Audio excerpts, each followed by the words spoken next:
love is alive. And so we begin.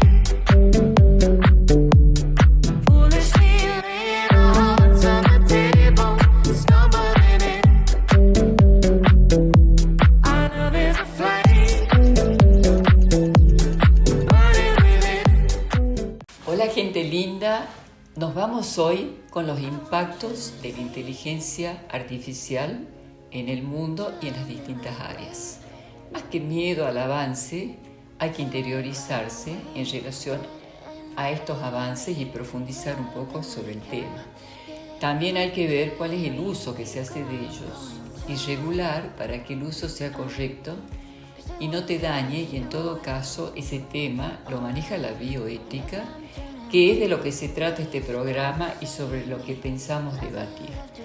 Hoy vamos a avanzar sobre el impacto que produce en la educación y también la regulación legal, y nos acompaña Constanza Dietrich, que es vicerrectora académica de la Universidad Católica de Salta, y Eduardo Romani, desde la ley y la posibilidad, como decano de la Facultad de Ciencias Jurídicas.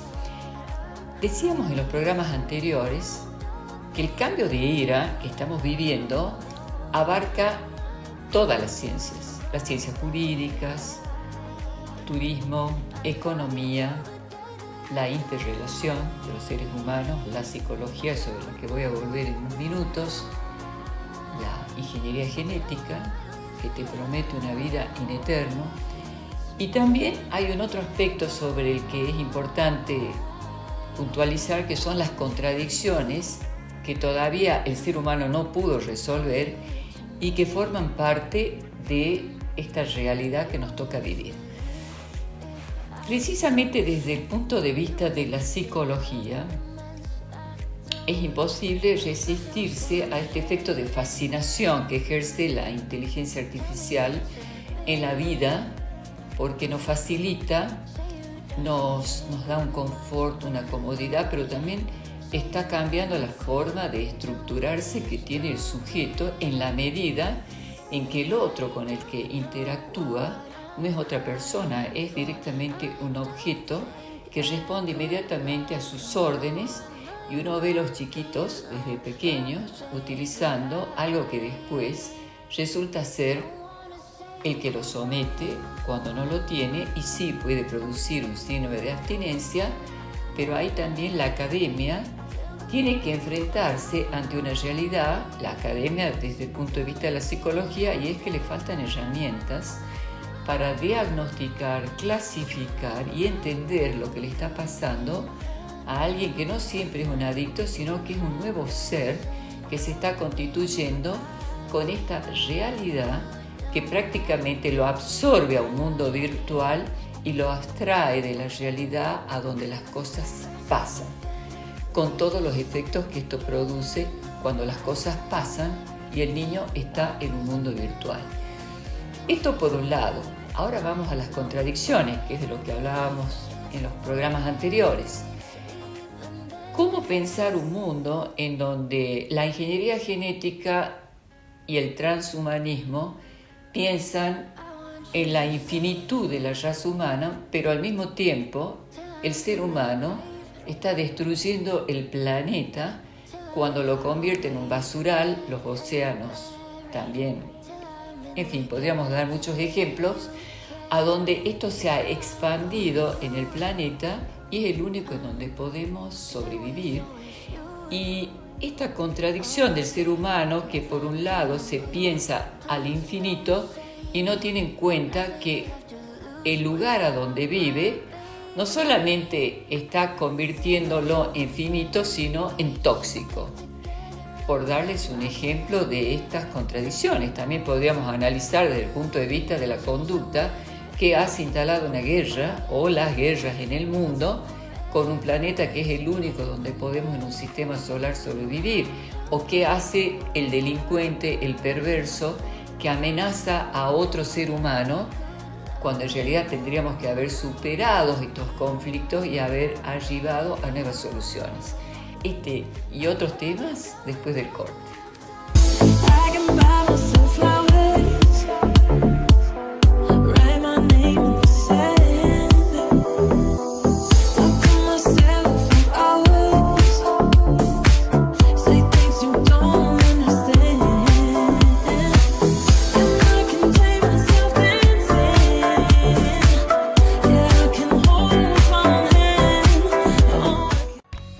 nombre es Juan Carlos, soy soldador y no tenía máquina para trabajar. Soy Andrea, soy cocinera y no tenía máquinas para trabajar.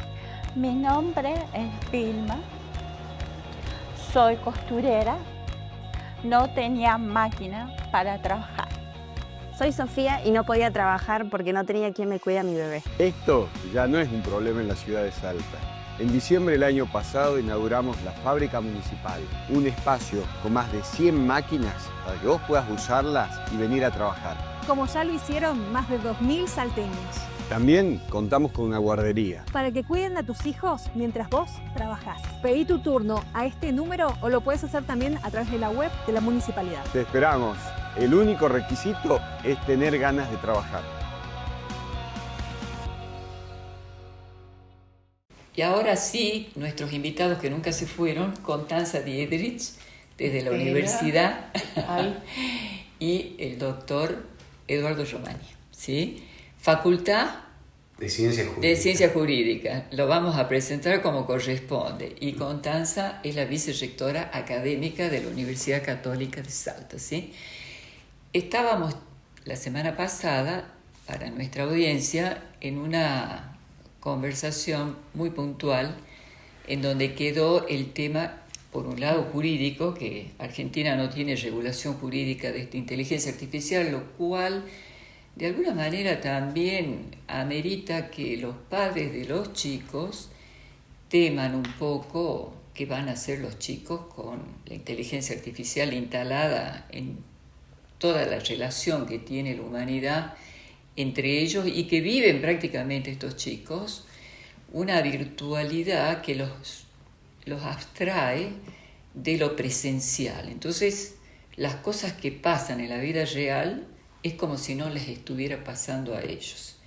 Eso es absolutamente peligroso, ha dado lugar a muchos accidentes, porque están en una virtualidad en donde los abstraen un 80% y lo demás es una indiferencia total sobre las cosas que ocurren, ¿sí?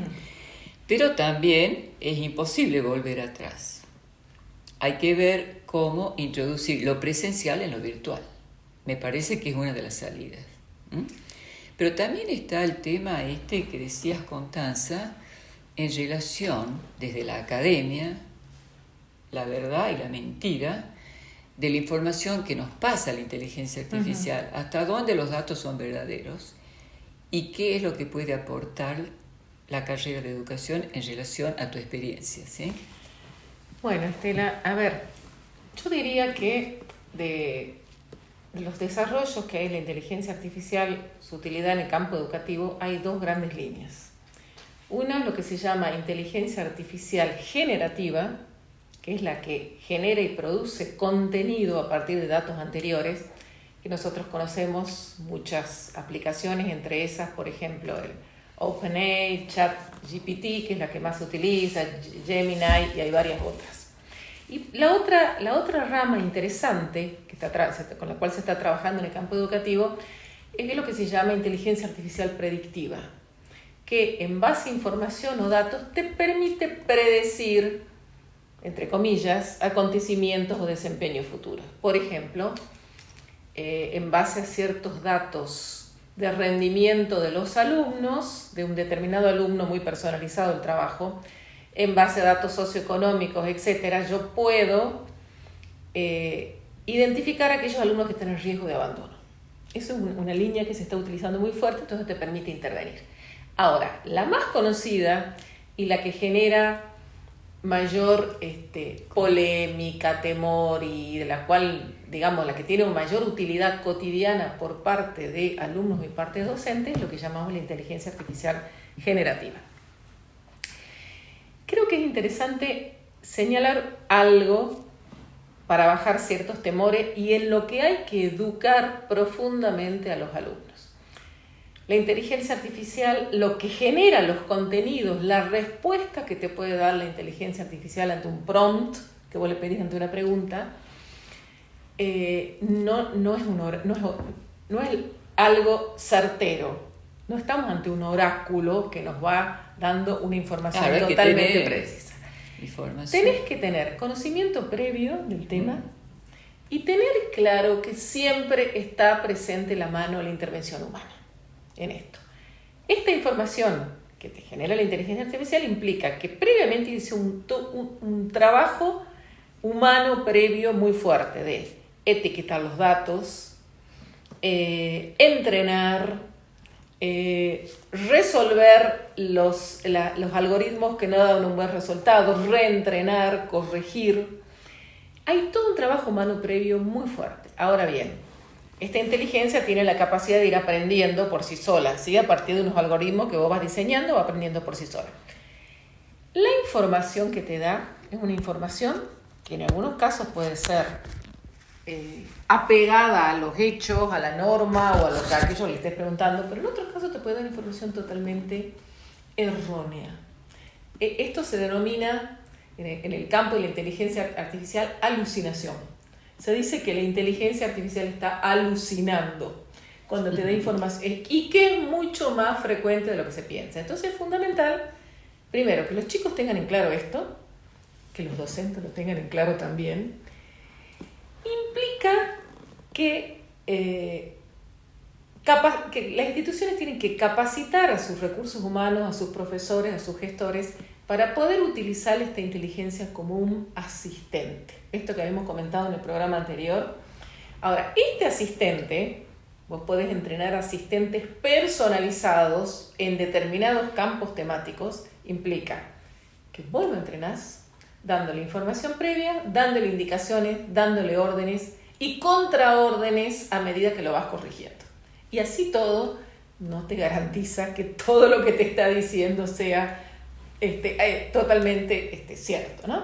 No. Es un tema muy interesante y te debo decir que es una ayuda, este rol de asistente que tiene la inteligencia artificial para cuando uno genera un asistente personalizado para determinados campos es fantástico.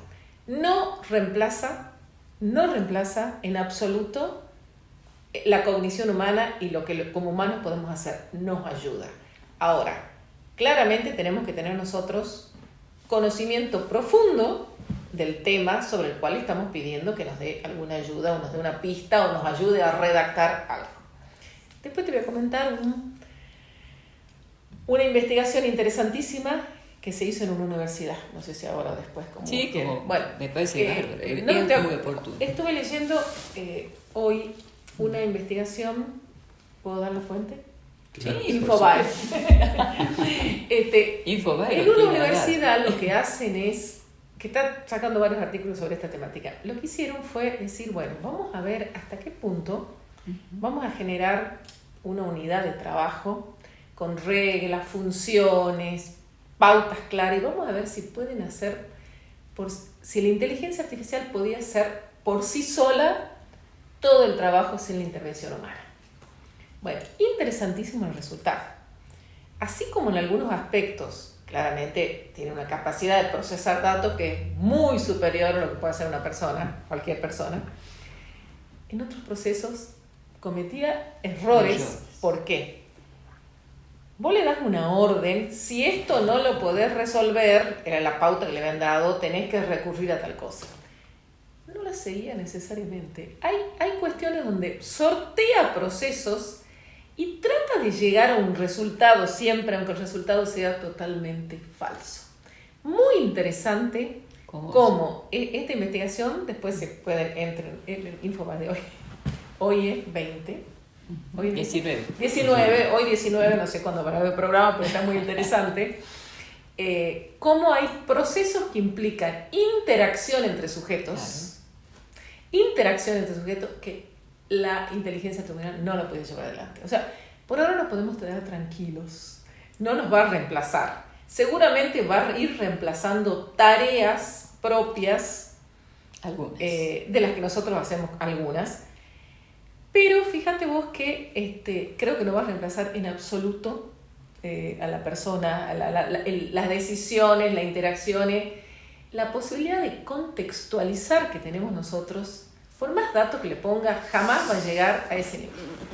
Hay un tema, los escuchaba, y me quedé hablando de ejemplos donde la inteligencia artificial hasta el día de hoy no logra realmente en una herramienta tan clara como este teléfono, que es un Apple. Siri, el asistente, no hace un buen reconocimiento de voz.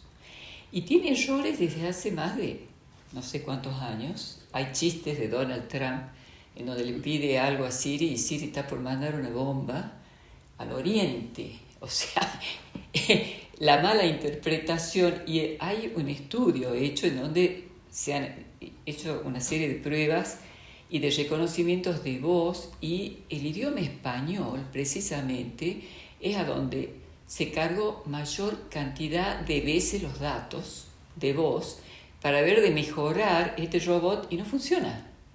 Indudablemente no funciona, no sé si es porque ahora también el avance de los vehículos con Bluetooth supone que hay una cierta deformación en el mandato hacia Siri, entonces Siri no responde.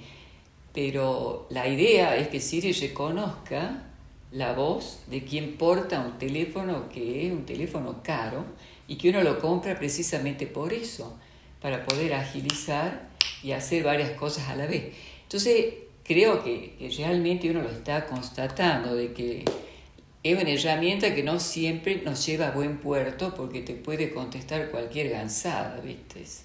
Te dice, si vos le pedís un contacto, te manda un contacto que no es el que vos le estás pidiendo. O sea, es relativo, es una herramienta que tiene un buen margen de error.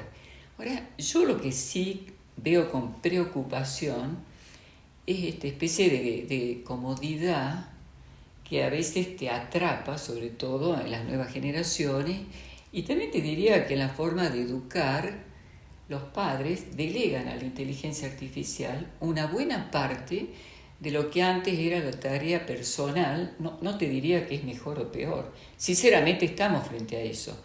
Uno va y vi como ejemplo, yo algunas veces un consultorio, está el chiquitín atrapado por la imagen del jueguito, porque la mamá tiene que esperar cierto tiempo mientras el médico tiene su protocolo de atención.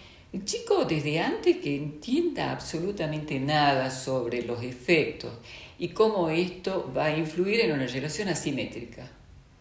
Porque me parece que el riesgo que tenemos desde la perspectiva de la psicología es que es una relación asimétrica, porque la inteligencia, el objeto, responde al mandato.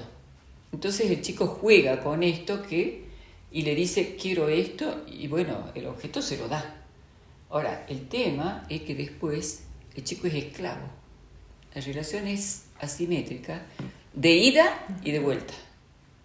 Y entonces el riesgo que yo veo es que podamos quedar presos, y ahí sí la psicopatología tiene que avanzar con nuevos modelos, y la educación, y te cuento. No, esto va a traer aparejado claramente profundos cambios en muchos aspectos, ¿sí? O sea, a nivel de lo que es las instituciones educativas, cambios en la gestión, cambios en las estrategias de enseñanza que tiene que poner en juego el docente, en las que tiene que poner en juego qué actividades de aprendizaje voy a promover, cómo voy a evaluar. A mí hay algo que me sigue generando inquietud respecto a esto, ¿no? Por experiencia propia en la utilización que yo hago y lo demás. ¿Cómo va a afectar los procesos cognitivos superiores? ¿Sí?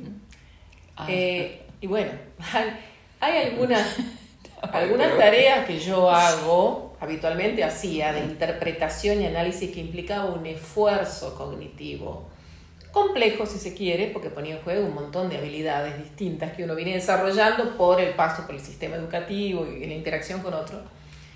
Y bueno, en este momento, por más que yo después intervengo, corrijo y todo, me facilita la inteligencia artificial y me está haciendo, ¿sí? Quizá no lo más elevado de todo, pero otros procesos intermedios sí. El tiempo. Y yo los voy a dejar de hacer porque ya me los está haciendo. No sé cómo va a impactar eso, cómo nos va a impactar eso a futuro. Capaz que desarrollaremos otras habilidades, no lo sé. Creo que hay interrogantes, es un momento de tanto dinamismo y tanta transformación y tantos interrogantes que no tenemos respuesta. A medida que nosotros vamos desde la institución educativa buscando soluciones, capacitando esto, paralelamente van saliendo nuevas aplicaciones, por lo cual es muy difícil seguir el ritmo del avance que se viene.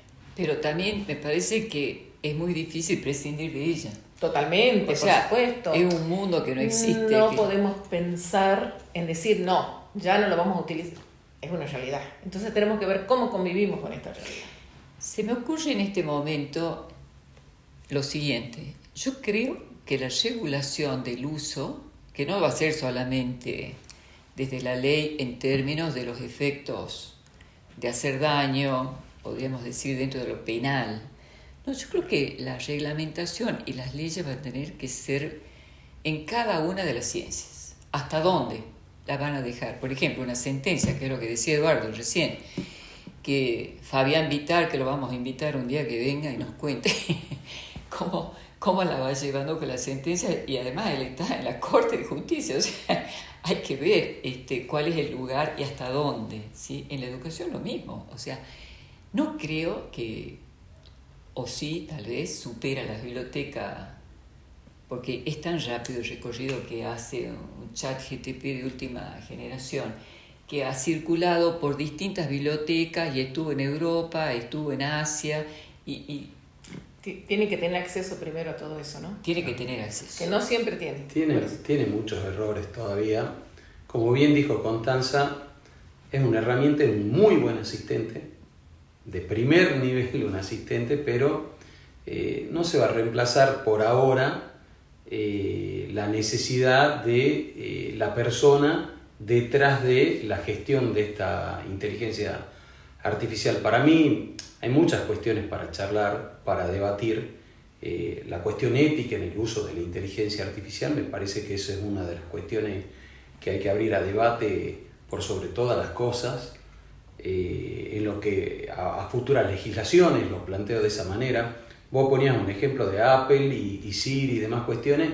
Hoy Apple está sufriendo increíblemente estar atrás en la tecnología de inteligencia artificial respecto a otras empresas. De hecho, creo que hace muy poco cerró un acuerdo con OpenAI para que ChatGPT sea el asistente virtual de Apple, porque no pudo terminar de desarrollar algo tan simple como lo vemos hoy en día, que es Siri. El conocimiento de voz. El reconocimiento de voz. Entonces, yo creo que también van a tener que interactuar ya las empresas dedicadas al desarrollo de inteligencia artificial para que esto sea más fiable y hasta desde lo ético. Siempre pensemos que también las programaciones y los algoritmos, como bien dijo Constanza, hay personas detrás programando, y que también puede haber una cuestión hasta ideológica, te diría, en ese tipo de programaciones. Entonces, el debate es muy serio, es una herramienta que vino para quedarse, es una herramienta que de alguna manera está desplazando en muchos de los procesos al propio Internet. O sea,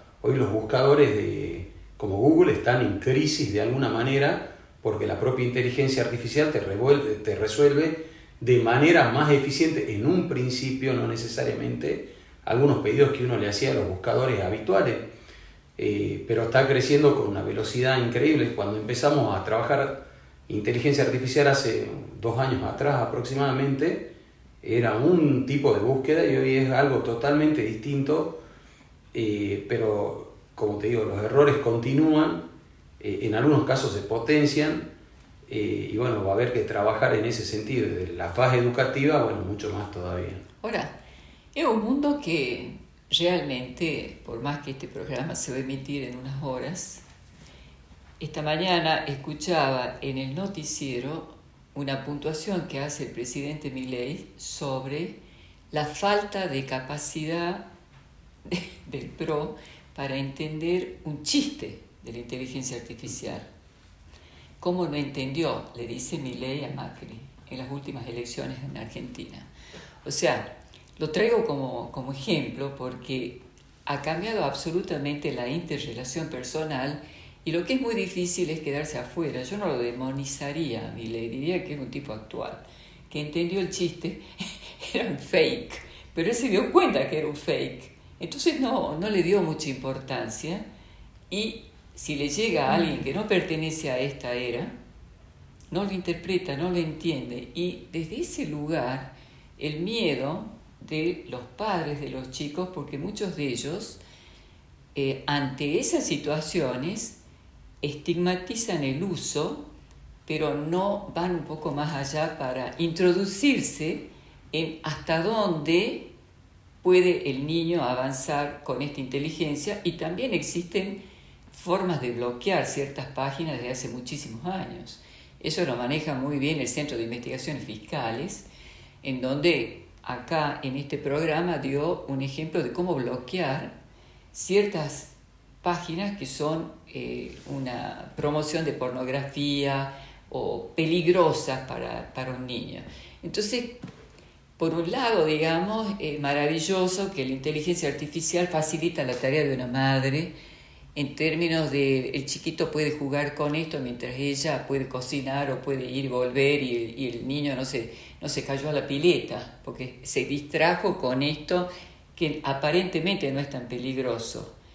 Pero la pregunta que se tienen que hacer los padres es, este chiquitín puede tener un síntoma de abstinencia cuando le falte el objeto de su comodidad, que responda exactamente a su mandato, y el síndrome de abstinencia va a ser su sometimiento y su dependencia total de lo que le daba placer. O sea, es una nueva forma de satisfacción más que de placer, porque placer implica un cierto esfuerzo, una nueva forma de satisfacción inmediata, porque el chico lo manda y le hace caso. Entonces prefiere toda la vida su amigo virtual a su amigo presencial, que es más complicado. No sé si soy clara en eso. Sí, bueno, eso es un rasgo de los tiempos que nos tocan vivir. Sí. Lo vas a ver en los alumnos, en los niños, pero lo vas a ver en los adultos también. La búsqueda de la inmediatez en todo, ¿sí? Quiero una respuesta inmediata, quiero el placer inmediato, y bueno, yendo a la inteligencia generativa, vuelvo sobre la inteligencia generativa en el ámbito educativo, nos genera una respuesta bastante inmediata. Antes teníamos que hacer un camino un poco más complejo y más largo para llegar, ahora lo tenemos. Ese resultado puede ser bueno, no puede ser tan bueno, como planteaba Eduardo, puede ser totalmente erróneo, la información puede tener muchos errores, pero es inmediato. Está muy ligada a esta búsqueda y que creo que es un rasgo de los tiempos que corren. La inmediatez, el buscar todo sin esfuerzo, tiene mucho que ver con esto. Probablemente también es un efecto de lo que estamos hablando. Sí, Ese parte, claro, el desafío también creo de la fase educativa viene de la mano de que también nosotros como educadores, en este caso como universidad y todas las instituciones educativas, sigan generando ese vínculo entre las personas, y la inteligencia artificial nunca te va a formar en valores como sí te forman las personas. Entonces yo creo que hay que apuntar y potenciar en ese sentido una herramienta más, sí, que hay que trabajarla, hay que sacarle provecho si se quiere de alguna manera, pero también los padres tienen que ser responsables y no distraer lo que es realmente importante en esta historia. Nosotros como educadores también hacerle sentir a nuestros alumnos que no es una cuestión de la inmediatez que te da la inteligencia artificial, sino de otro tipo de educación que va más allá de una respuesta inmediata que te puede dar. Como siempre, nos quedamos cortos cuando tenemos invitados con tanta información como ustedes. Así que tendrán todo el año 2025 para volver y seguir esta conversación. Bueno, muchas gracias por venir. Gracias. Y a ustedes por seguirnos. Hasta la semana que viene. We were good, we were gold.